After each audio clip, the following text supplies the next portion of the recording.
ചോദിക്കുകയാണ് what does it really mean to be an actor എന്ന് ചോദിച്ചാൽ എനിക്ക് തിരിച്ചു പറയാനുള്ള ഏറ്റവും വലിയ എക്സാമ്പിൾ ആടുജീവിതമാണ്.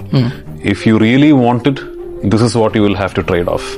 നിങ്ങൾക്ക് ശരിക്കും ആഗ്രഹമുണ്ടെങ്കിൽ ഇത്രയെങ്കിലും നിങ്ങൾ ഇതിനു വേണ്ടി തിരിച്ചു കൊടുക്കാൻ തയ്യാറാകണം എന്നുള്ളതിന്റെ എന്റെ കയ്യിലുള്ള അന്തിമ ഉത്തരമാണ് ആടുജീവിതം എന്ന സിനിമയിൽ ഞാൻ കൊടുത്തിട്ടുള്ള എഫേർട്ട്.